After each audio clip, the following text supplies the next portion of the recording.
सुप्रभात बच्चों। आज हम लोग क्लास 7th के सेकंड चैप्टर फटा हुआ बूट का अध्ययन करेंगे। यह कहानी एलिया नामक एक ऐसे व्यक्ति की कहानी है जो पेशे से वकील है। बात उन दिनों की है जब लोग कोर्ट कचहरी से दूर रहते थे, इसलिए बड़े वकील भी छोटे मोटे मुकदमे लेने को तैयार रहते थे। एलिया के पास कोई मुकदमा न होने के कारण वह कचहरी में बैठकर अपनी पत्नी पर कविताएं लिखता। एक दिन रास्ते में एक गाड़ीवान ने एलिया को बताया कि उसके चाचा की तबीयत बहुत ख़राब है। यह बात वह अपनी पत्नी को बताता है और यह सुनकर उसकी पत्नी खुश होती है। उसकी खुशी को देखकर एलिया भी खुश हो जाता है, क्योंकि वह अपने चाचा के धन दौलत का इकलौता वारिस होता है और चाचा के बाद यह सारी संपत्ति उसकी होने वाली होती है। इसलिए वह चाचा के पास जाने की तैयारी करता है। रास्ते में वह अपने फटे बूट के बारे में सोचता है कि यह बस किसी तरह उसको अपने चाचा के घर पहुंचा दे। फिर सोचता है कि इस बूट को पहनकर चाचा के घर जाना बेइज्जती की बात होगी, लेकिन उसके पास कोई और उपाय नहीं होता है।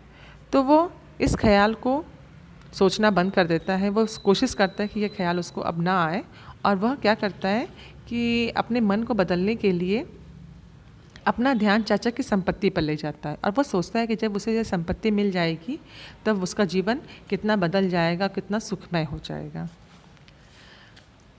सोचते सोचते रात हो जाती है और उसे रात में ठहरने के लिए एक धर्मशाला में रुकना पड़ता है।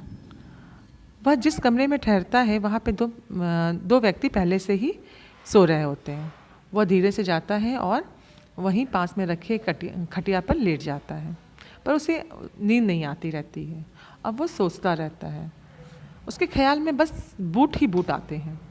उसे लगता है कि वह उसके पास किसी तरह एक सुंदर सा बूट आ जाए जिसको पहन के वह चाचा के घर जाए।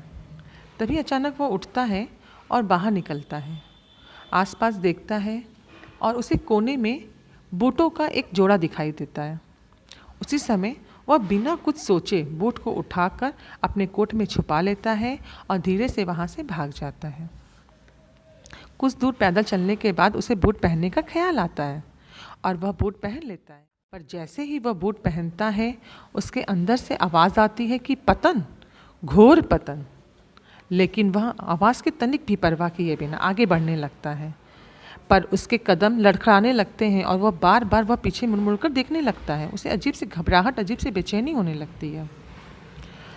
उसे लगता है कि कोई उसका पीछा तो नहीं कर रहा है, कोई उसके पीछे तो आ रहा है, कोई उसको चोर चोर कह के बुला रहा है। उसको ये सारी फीलिंग आने लगती है।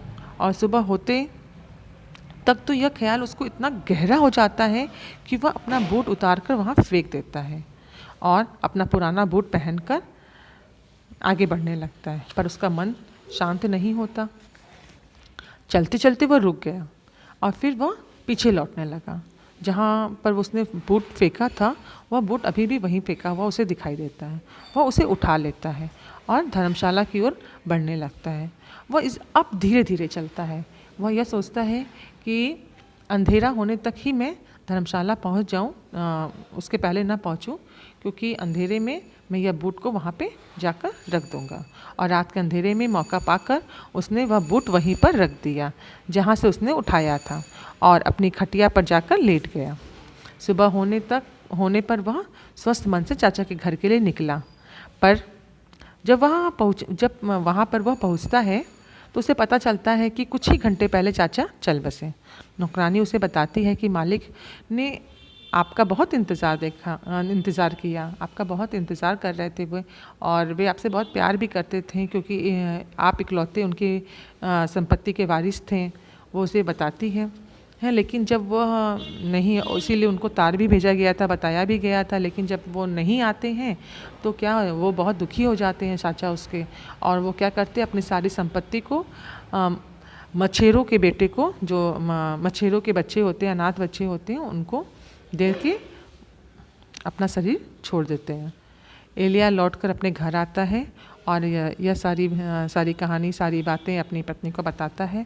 तो उसकी पत्नी कहती है कि अच्छा ही हुआ जो यह संपत्ति हमें नहीं मिली। जिस संपत्ति के मिलने से पहले आदमी अपनी ईमानदारी खो बैठे